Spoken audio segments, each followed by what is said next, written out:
皆さんこんにちは。 Hi everyone, this is Yoshinori Ono from Capcom. I'm the producer of Fighter X Tekken, here to show you guys kind of an overview of the game as well as some details.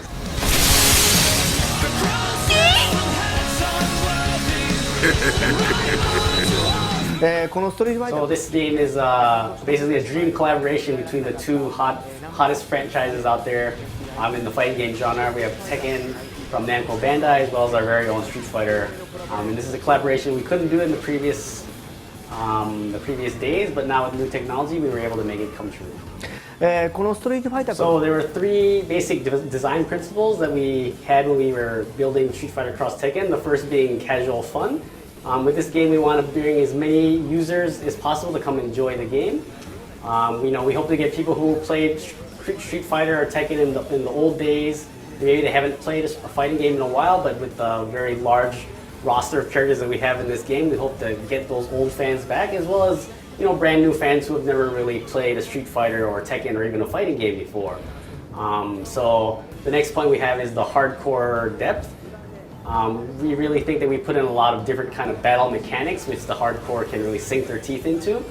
And basically we think that we have a lot of new things as well as some old mechanics which players will be able to flesh out again for this new game. The final point we have is customization. And what we want to do with this title is kind of bring players to put their own personality into the characters and not just play with the characters that we have always provided for them. So this is the core of the gem system, which we think offers a lot to new players in order to help them play the game, but as well to more experienced hardcore players in adding a new level of depth to the strategy and just the matches when they occur. And then putting all this together, we have the various online features in the game where we built off a lot of the old features that were in Street Fighter 4, but we've added in brand new netcode as well as a lot of new features which take advantage of the tag battle system, so you're able to play the kind of 4-player modes online and offline, as well as do things like training online, which we think that a lot of players will really enjoy, be able to build their social networks through playing the game. Hi. So just looking at the character select screen here, you can see that we have a very robust roster. We basically took the all-stars from the Capcom Street Fighter series as well as the Tekken series. Basically, we listened to the fans for a lot of input based on which kind of characters they would like to see. So we really think of it as a kind of fighting festival where all players from different genres, be it you like fighting games or not, can just look at the roster and say, hey, that's really cool, I know that character from way back when, and then they can just jump in and have a good time.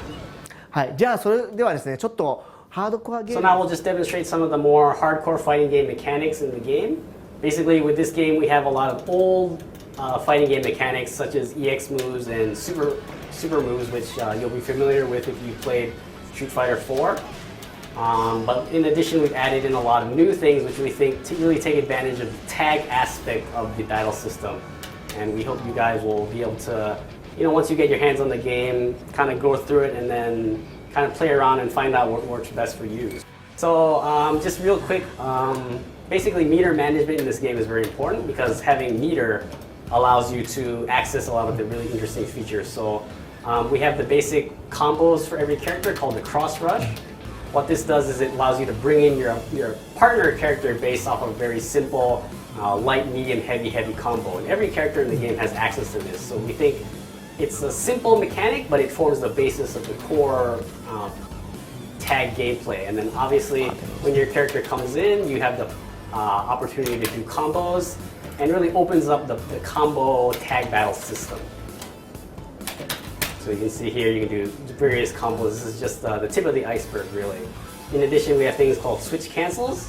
So you can tag normally like this, but it's rather slow, kind of unsafe. If you want to tag in a more efficient way, you can spend 1 meter to tag in the middle of a combo or a move. So this also opens up a lot of combo opportunities when you're able to do switch cancels at places like this and get even bigger, more damaging combos. ついてますね。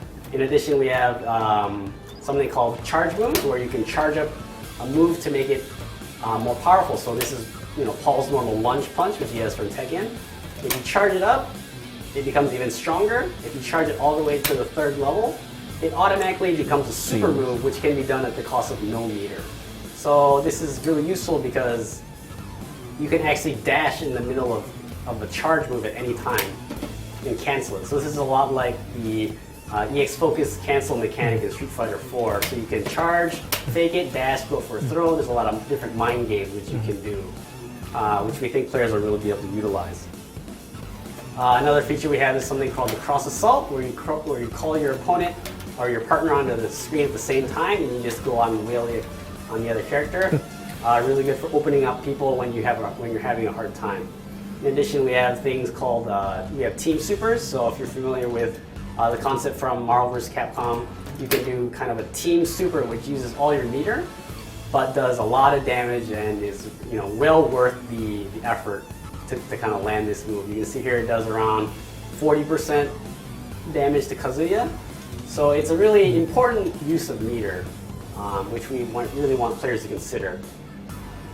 So yeah, in addition, we also have the basic EX moves which return from Street Fighter 4. So this is done at the cost of 1 meter, and it just gives you a powered up version of the attack. And the rest is the Pandora mode. So one more thing we have is called Pandora mode. So let me just switch characters real quick here. Pandora mode is basically when your character sacrifices themselves to give their partner a 10-second attack power boost. So this is good if you're low on life and you feel like, I've got nothing to lose, so I'm going to go for, Pandora mode.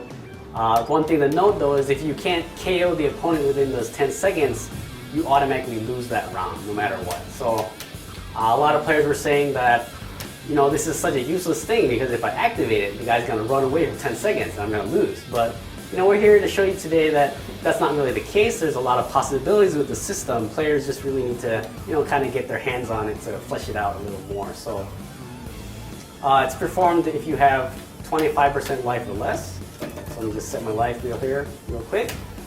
And then you can see that your life bar will be flashing.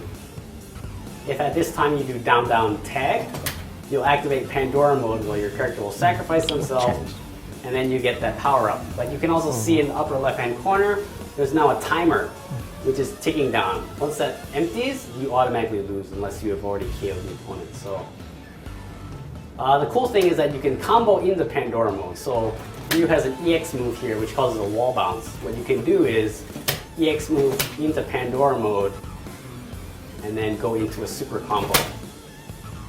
And if you look at the life bar here, this does around 50% damage. So it's definitely, a viable strategy if you want to, set up for a comeback at the very end using this Pandora mode strategy. It's definitely possible. So, it's also possible off of a cross rush.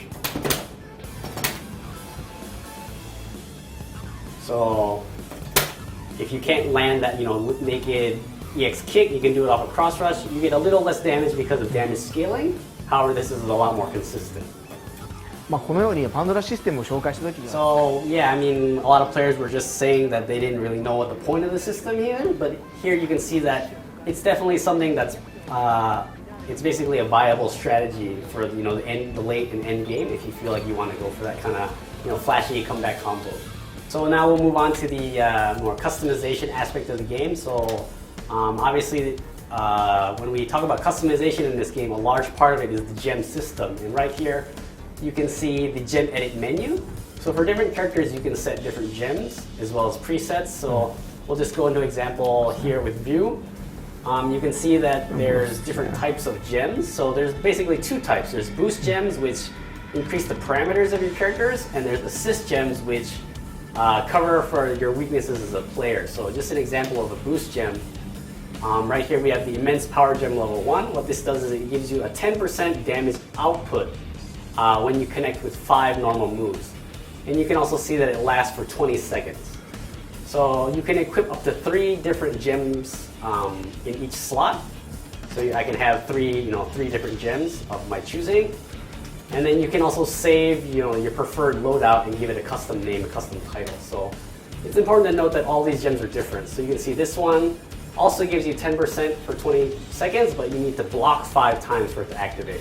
This one, activates after you connect with 3 normal moves. So we have a lot of different gems in the game, which have different effects in different conditions. So we want players to kind of go through the list and say, what kind of player am I? Am I the kind of player who does a lot of attacking? Do I want to increase my attack power? Or am I kind of a defensive player who needs help blocking? Like this one, let's say, like I get hit by a lot of fireballs. So in this case, it would help for me to have my, my defense increased by 10%. So you can see here we have ones that increase your speed with these divine speed gems. You get 10% bonuses, things like that. We have ones that where you recover life, as well as ones that increase your cross meter acquisition rate. So what you want to say is that no gem is more powerful than other gems. Basically, it's like equipment for your player. はい。もう一個サポートジムまで言ってからその最後の話を言おうか。はい。じゃあもう一個サポートアシストの。We'll go over here to the to assist gems, which were a little more controversial when we first introduced them. But we want to show here that actually, while assist gems have great benefits for beginning players, they also have a lot of penalties as well. So the easy input, super easy input gems, they make your commands easier. So you don't need to do half circles or quarter circles, but they give you attack decreases throughout the entire match. So you'll be playing with a 10% handicap if you choose to use these gems.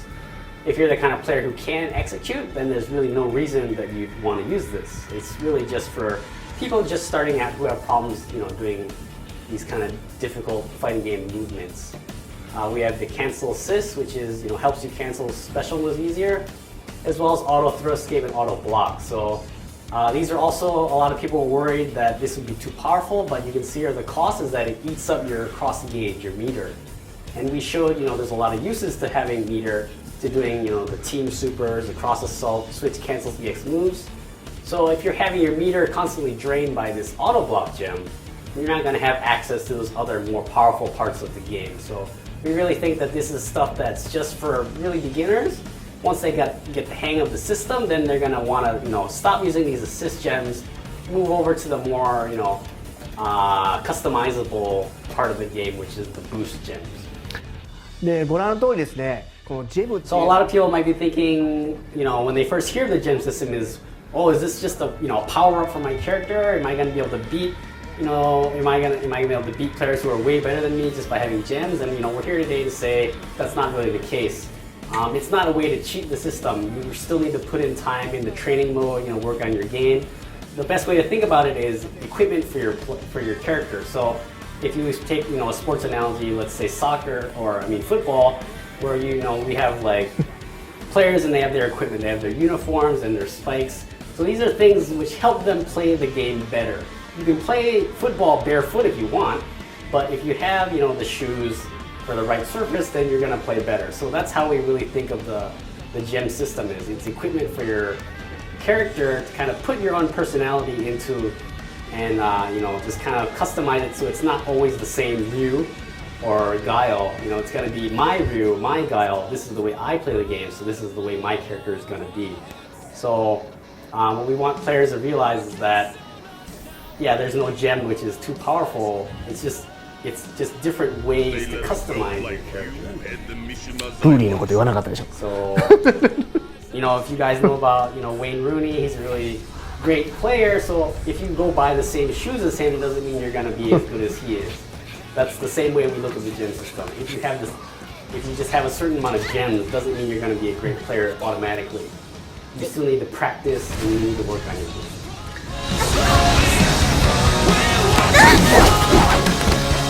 Oh wow, you're better than you look. はい。でそういったものを全部取り合わせて。 So the last thing which kind of wraps up all of our features together is the really robust online functionality which we've built into the game. So as we mentioned, you can play training mode online with your friends, and you can also do any of the new modes online as well. We have the we have the pair play battles and the scramble modes, and these are 4-player modes which you can play online or offline. So what's really great is if you're playing by yourself in your house, as long as you have an internet connection and friends somewhere in the world, be it London, Tokyo, it doesn't matter. You can just jump into a game all together and play at the same time. So we really think that players will be able to enjoy this game, alone, but with friends as well online. はい、で駆け足になりましたけど So the last thing I just want to say is that for Street Fighter X Tekken, what we really wanted to do is kind of build this kind of great festival atmosphere for everyone, so that we can have new players, we can have old players, we can have beginners, experienced, casual. It doesn't really matter. As long as we can get a lot of players to come enjoy the game, then we'll be able to have a great time, just playing all together.